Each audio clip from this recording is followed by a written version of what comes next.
सबसे पहले ये मान के चलता हूं कि समझ लो कि आपके एग्जाम्स के लिए 5 दिन बचे हुए, तो इसी के हिसाब से मैं वीडियो बना रहा हूं। हो सकता है आपके 7 दिन हो, 3 दिन बचे हो, 5 दिन बचे हो, वो आप लोग मुझे कमेंट करके बता सकते हो या फिर अपने आप में आप समझ सकते हो, क्योंकि आप इतने मैच्योर हो गए हो।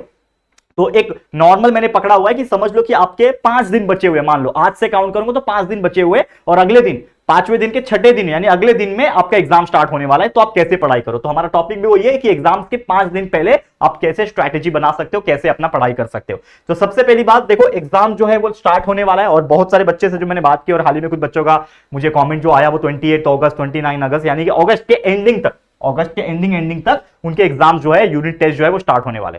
ठीक है, अब आप समझ लो कि आपका पढ़ाई जो है वो एकदम डगमगाया हुआ, यानी कि आपने थोड़ा पढ़ा है, थोड़ा नहीं पढ़ा है, बहुत सारी चीजें रह गई है। तो सबसे पहले तो आपको एक कैलकुलेशन करना पड़ेगा आपके माइंड में कि आपके पास कितना समय बचा है, कितना दिन है, कितना समय, कितना उसमें पढ़ सकते हो, और कितना आपके पास सब्जेक्ट्स और आपको कैसा पढ़ना है। तो ये पूरा एक प्लानिंग आपको लिखना पड़ेगा कहीं पे, आपके एक पेज में नोटबुक ले लो। जब ये वीडियो में बना रहा हो, आप लोग देख रहे हो, तो जरूर से एक नोटबुक ले लेना, साथ में एक पेज ले लेना और उसमें कुछ राइटअप कर लेना जो मैं बताने जा रहा हूं। तो सबसे पहले 5 दिन का जो स्ट्रैटेजी मैं बताने जा रहा हूं वो ये है कि आपको मान लो कि 5 दिन है तो डेली कम से कम 6 घंटा पढ़ाई करोगे। क्योंकि देखो, अगर आप 5 दिन बचे हुए और आपने कुछ खास पढ़ा नहीं हुआ है और हर दिन आप 6-6 घंटा भी नहीं पढ़ रहे हो, ये जो 5 दिन बचे आपके पास, ये 5 दिन में 6-6 घंटा नहीं पढ़ रहे हो, तो कहीं ना कहीं आपके मार्क्स उतने अच्छे नहीं आ पाएंगे। तो मान लो थोड़ा सैक्रिफाइस करना पड़ेगा, तो हर दिन में 6 घंटा पकड़ के चल रहा हूं, तो 6 फाइजा होता है 30 आवर्स। मतलब आपके पास कुल मिला के 5 दिन में 30 घंटे हैं, और ये 30 घंटे में ही आपको इतना जबरदस्त तरीके से पढ़ाई कर लेना है कि आपके टॉपर बनने के चांसेस बढ़ जाए या फिर बहुत ही अच्छे मार्क्स आने के चांसेस बढ़ जाए। ठीक है, अब ये आपके ऊपर डिपेंड करता है। कुछ बच्चे का अगर लर्निंग एबिलिटी फास्ट है तो वो 6 से 5 हो सकता है, 5 से 4 घंटा होता है, ये आपके ऊपर है। मैं मन में बोल रहा हूं कि कम से कम नहीं, मतलब मैक्स टू मैक्स 6 घंटा, मैक्स टू मैक्स बोल रहा हूं 6 घंटा, उससे ज्यादा मत पढ़ना, क्योंकि उससे ज्यादा आपको टाइम मिलेगा भी नहीं पहली बात। और 6 घंटा भी बहुत होता है, 6 घंटा पढ़ना मतलब बहुत होता है एक दिन में। अब ऐसा नहीं कि 6 घंटा आप रटा लेके बैठे हो, मैंने आपको पोमोडोरो टेक्निक बताया हुआ है, ब्रेक इवन एनालिसिस। 6 घंटे में आपको कितना पढ़ना है, 1 घंटे में 45 मिनट, फिर ब्रेक, फिर 45 मिनट, फिर ब्रेक, फिर बीच में चाहिए तो एक बड़ा ब्रेक ले सकते हो। इस प्रकार से पढ़ना है। 6-6 घंटा पढ़ोगे पागल हो जाओगे, उतना नहीं पढ़ना। ठीक है, चलो, तो सबसे पहले पहला दिन आता है। अब पहला दिन मान लो कि आप सुबह सुबह उठ गए।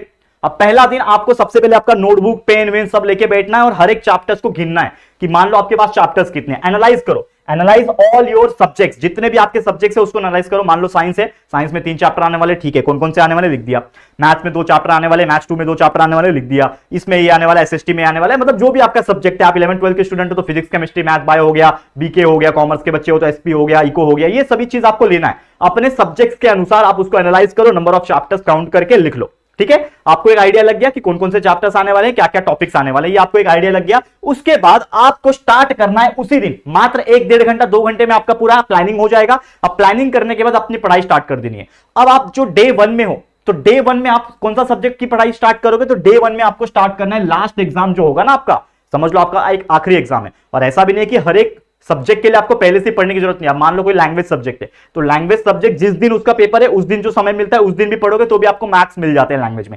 लेकिन एसएसटी जैसे subject, history, geography, political science या फिर सिविक्स हो गया, साइंस 1 साइंस 2 जैसे सब्जेक्ट, मैथ्स 1 मैथ्स 2 जैसे सब्जेक्ट, इसको चाहिए होता है टाइम ज्यादा। तो आपका जो भी लास्ट में एग्जाम होंगे, लास्ट के 1-2 एग्जाम ले लो, उसको पढ़ना स्टार्ट कर दो डे 1 से ही। तो डे 1 पूरा दिन आप क्या करोगे, सिर्फ और सिर्फ लास्ट सब्जेक्ट के ही पढ़ाई करोगे। ठीक है, अब आ जाओगे आप अगले दिन डे 2 में। ठीक है, अब यहां पे आपने 4-5 घंटे पढ़ लिए, 5-6 घंटे आपने पढ़ लिया। अब आपको डे 2 में आ गए, तो डे 2 में अब आपने जो पढ़ा पिछले दिन में उसको भूल जाओ। भूलना मतलब दिमाग से मत भूलो, लेकिन उसको छोड़ दो, उसके बुक बंद करके बाजू में रख दो। आप सीधा कब खोलोगे उस बुक को, जितना पढ़ना था आपने पढ़ लिया, आप सीधा बुक खोलोगे जिस दिन उसका एग्जाम होगा, मतलब एग्जाम के 1 दिन पहले। क्योंकि आज मैं एक एग्जाम खत्म करके आऊंगा तो दोपहर से लेके पूरा इवनिंग तक का टाइम रहेगा ना आपके पास, तो वो पूरा दिन उसको आप रिवाइज कर लोगे, क्योंकि तो आपने जितना पढ़ना था वो इसी टाइम पढ़ लिया।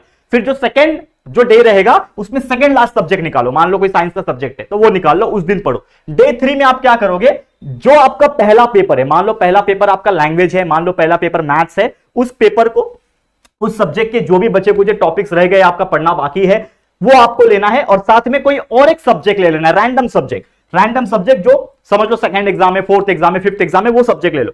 और उस तीसरे दिन में आपको दोनों ही सब्जेक्ट पढ़ना है। क्यों दोनों सब्जेक्ट पढ़ना है, आप जब पहला सब्जेक्ट पढ़ोगे तो आपको आइडिया लग जाएगा कि जो पहला एग्जाम मेरा होने वाला है उसका मेरा कितना प्रिपरेशन हुआ है, कितना बाकी है, तो वो आपको एनालाइज हो जाएगा। और रैंडम कोई भी एक सब्जेक्ट लोगे तो उसका भी प्रिपरेशन साथ साथ में होता रहेगा। जब चौथे दिन में पहुंचोगे